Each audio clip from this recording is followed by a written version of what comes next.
Hello class 9th।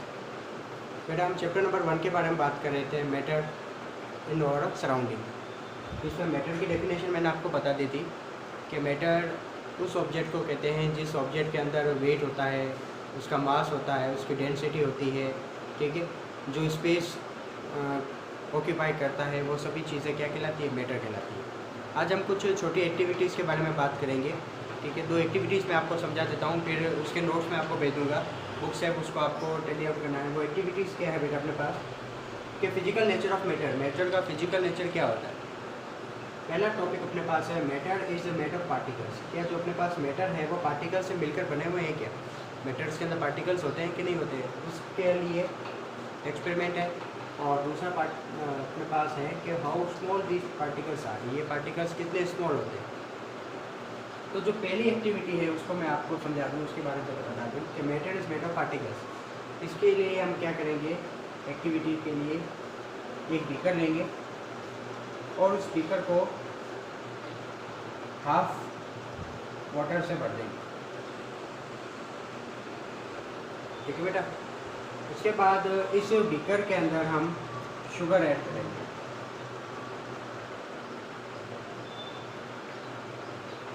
जैसे हमने sugar add की और फिर इसको अच्छे से मिक्स कर देंगे।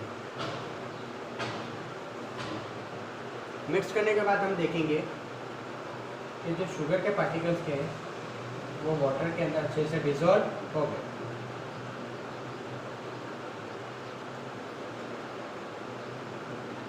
Mix with water, sugar mix with water, sugar अच्छे से पानी के अंदर डिसॉल्व हो गई।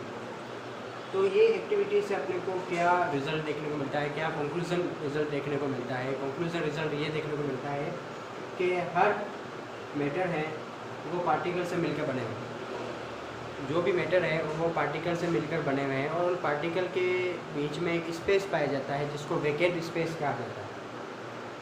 तो वैकेंट स्पेस कहा जाता है।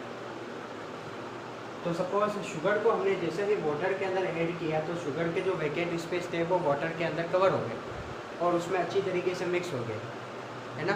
और इसी प्रकार जो अपने पास शुगर था वो पानी के अंदर अच्छे से डिसॉल्व हो गया। तो ये एक्टिविटी ये शो करती है कि जो अपने पास मैटर है वो पार्टिकल से मिलकर बने हुए हैं और पार्टिकल के बीच में एक वैकेंट स्पेस पाया जाता है और वो स्पेस जैसे ही हमने उसको पानी के अंदर डाला, शुगर को, मैटर को, और वो उसके अंदर पूरी अच्छे तरीके से मिक्स हो गया, उसको अच्छे से कवर कर लिया। सेकेंड एक्टिविटी बेटा अपने पास है how small this particles are, ये पार्टिकल्स कितने स्मॉल होते हैं। तो इसके लिए एक और एक्टिविटी है, वो मैं आपको बताऊँ।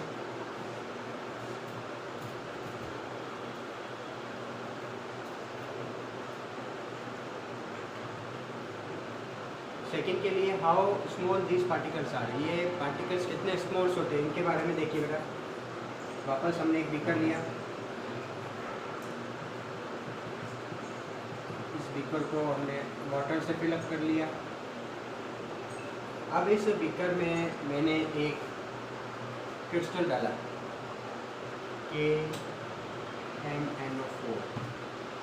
KMnO4 का क्रिस्टल डाला, ठीक है। KMnO4 को कहते हैं पोटेशियम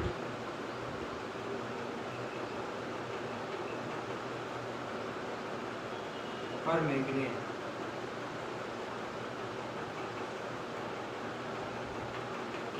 पोटेशियम पर मैग्नेट का क्रिस्टल डाला। जैसे पोटेशियम पर मैग्नेट का क्रिस्टल मैंने वाटर के अंदर डाला, ये जो पूरा वाटर था ये हल्का पिंक कलर का हो गया, पिंकिश कलर का हो गया,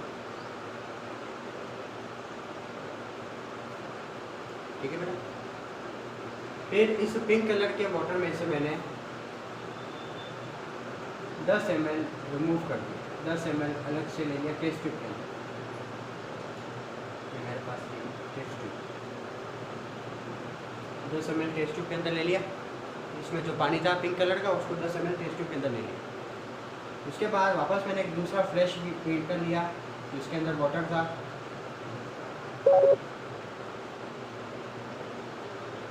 और ये 10 ml का जो सॉल्यूशन था ये मैंने इसके अंदर डाला, जिससे क्या हो गया कि ये पानी भी वापस किस कलर का हो गया, पिंक कलर का हो गया। फिर इसमें से वापस मैंने सॉल्यूशन निकाला 10 ml का टेस्ट ट्यूब के अंदर वापस अलग से, और फिर मैंने थर्ड बीकर लिया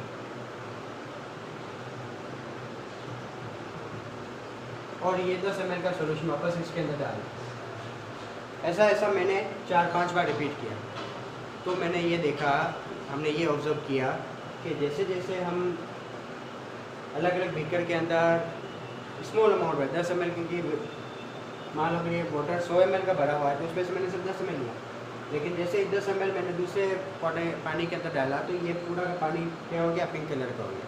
और ऐसे एक्टिविटी करते गए तो हर जगह पानी पिंक पिंक होता गया।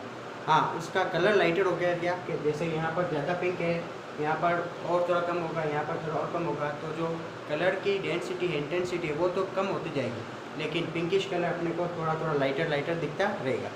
तो इससे ये पता चलता है कि जो पार्टिकल्स होते हैं मैटर के, वो इतने छोटे होते हैं, बहुत छोटे होते हैं, अपनी इमेजिनेशन से भी छोटे होते हैं कि 10 ml के अंदर भी लाखों हज़ारों पार्टिकल्स आ सकते हैं पोटेशियम परमैंगनेट के, है ना, जो आगे कैरी करते जाते हैं। जैसे हम उसको पानी के अंदर डाल देते हैं, वो वैकेंट स्पेस को कवर करते रहते हैं और पानी ऐसा कैसा गुलाबी या पिंक कलर होता जाता है। तो ये दो एक्टिविटी से ये प्रूफ हो जाता है कि जो अपने पास जो अपने पास मैटर है वो स्मॉल पार्टिकल से मिलकर बने हुए हैं, और ये पार्टिकल्स इतने स्मॉल होते हैं कि इसको हम इमेजिन भी नहीं कर सकते। ठीक है बेटा, तो ये दो एक्टिविटीज़ आपको अपनी कॉपी के अंदर लिखनी है। समझ में आ गया अच्छे से? वीडियो देखने के बाद आपको अच्छे से ही समझ में आ जाएगा। फिर मैं अभी आपको बुक की या नोट्स की पिक दे देता हूँ, जिससे आपको ये अपनी कॉपी के अंदर उतारनी एक्टिविटी कि आपने को पता चलेगा कि जो फिजिकल नेचर है मैटर का वो कितने छोटे पार्टिकल से मिलकर बना। ओके बेटा, उसके बाद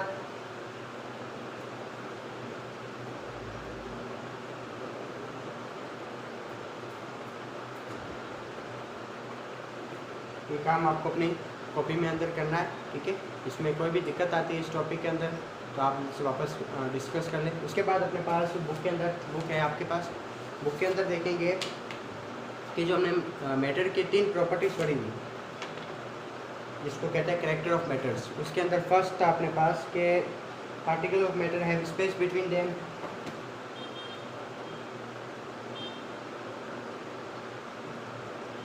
characters of matter.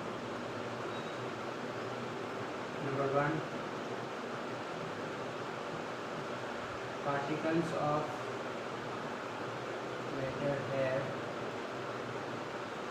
Space between them,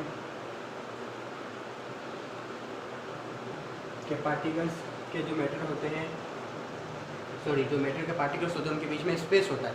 ये भी हमने जो फर्स्ट एक्टिविटी पढ़ी उससे हमने क्लियर हो गया है ना, कि पार्टिकल्स के बीच में वैकेंट स्पेस पाया जाता है। तो ये हमने कैरेक्टर्स के बारे में पहला पॉइंट इसमें पढ़ लिया। दूसरा पॉइंट था कि जो पार्टिकल्स ऑफ मैटर्स होते हैं वो कंटिन्यू मूव करते हैं,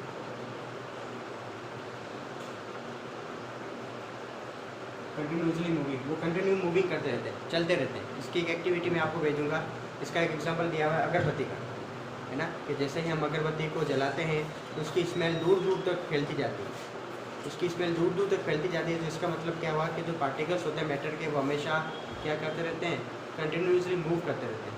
ठीक है, तो इस एक्टिविटी से आपको समझ में आ जाएगा अगरबत्ती की एक्टिविटी से कि जो मैटर के पार्टिकल्स हैं वो कंटिन्यूसली क्या करते रहते हैं बेटा, मूव करते रहते। और जो थर्ड हमारे पास है कि particles of matter attract each other. Matter के पार्टिकल्स हैं वो हमेशा एक दूसरे को क्या करते हैं, अट्रैक्ट करते हैं।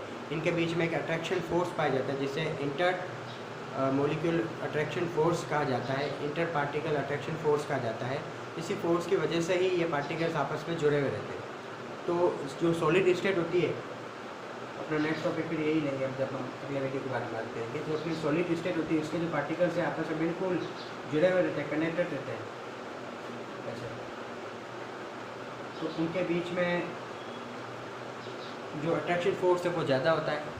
लिक्विड में पार्टिकल्स थोड़ा दूर दूर रहते हैं तो उनमें अट्रैक्शन फोर्स थोड़ा कम होता है, ये बात होती है लिक्विड के बारे में। और जो गैस के पार्टिकल्स हैं वो बहुत ही दूर दूर रहते हैं तो उनमें अट्रैक्शन ऑफ फोर्स और भी ज़्यादा कम होता है। ठीक है, तो तीनों कैरेक्टर समझ में आ गए कि पार्टिकल्स और मैटर के बीच में स्पेस पाया जाता है, पार्टिकल्स और मैटर से वो कंटिन्यू मूव करते हैं, और पार्टिकल्स ऑफ मैटर होते हैं वो एक दूसरे को क्या करते हैं बेटा, अट्रैक्ट भी करते हैं। इसी अट्रैक्शन की वजह से उनकी शेप साइज डिटर्मिनेशन होता है। Solid liquid gas in particle की वजह से ही होता है। सॉलिड के अंदर पार्टिकल्स चिपके हुए रहते हैं, जिनके अंदर पार्टिकल्स चिपके हुए रहेंगे वो सॉलिड स्टेट हो जाएगी, जैसे वो दूर जाएंगे तो वो लिक्विड स्टेट हो जाएगी, और दूर जाएंगे तो वो गैसेस स्टेट हो जाएगी। ठीक है, तो यहाँ तक बेटा आप उसको अपने कॉपी में काम कर लेना है। वीडियो देखने के बाद मैं कुछ पिक्स भेज रहा हूँ, उस पिक्स को अपने नोट्स की बुक में उतार लेना है, नोट्स के रूप में। और कोई भी डाउट हो किसी भी टॉपिक के अंदर तो आप बेफिक्र मुझसे पूछ सकते हैं।